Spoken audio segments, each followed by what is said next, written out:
মানুষের যখন খাওয়ানি ওঠে। ওই মিয়া মানছেন না এই মেয়ের যখন খাজদানি উঠে আচ্ছা আচ্ছা। তখন আউস মিটাবেল লেগা এই লেলিং এর মধ্যে আইমেন ডলাডলি করে। আই সব বলার। বুঝলাম দোষ তো আসলে এই মায়ার না, দোষ হইলো এর জন্ম দিছে যে, বুঝো নাই, মানে ওর পিতা মাতার দোষ। আচ্ছা ঠিক আছে, ভালো মানুষ বানাইতে পারে না, মানুষ জন্ম দিছে ঠিকই কিন্তু ভালো মানুষ বানাইতে পারে না। তা না হলে এইভাবে কি ভিডিও বানায় কত তুমি? হেই কারে কি করছো এটা পুরা জান্নাতি দেওয়াস না?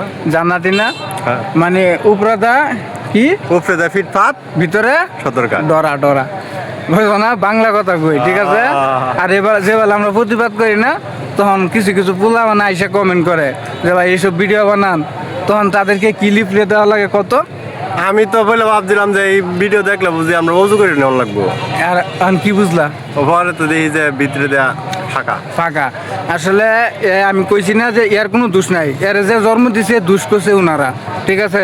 ভালো মানুষ বানাইতে পারে না, ঠিক আছে। ভালো মানুষ হও, কাজে লাগবো, ঠিক আছে। আর এই ভিডিওটা যদি দেখে কাকু কি করে দেও তো, এই ভিডিওটা যদি সামনে যায়, ভিডিওটা দেখলে সবাই ওযু করে দেখবেন, ঠিক আছে। আর আপনার কমেন্টে বলে দেবেন এনারে কি বলা যায়। এটা কিন্তু পুরো জান্নাতি, বুঝলেন, জাহান্নামী। আস্তাগফিরুল্লাহ। আল্লাহ। সবাই লাইক শেয়ার করে দিবেন। হ্যাঁ সবাই বেশি বেশি বেশি বেশি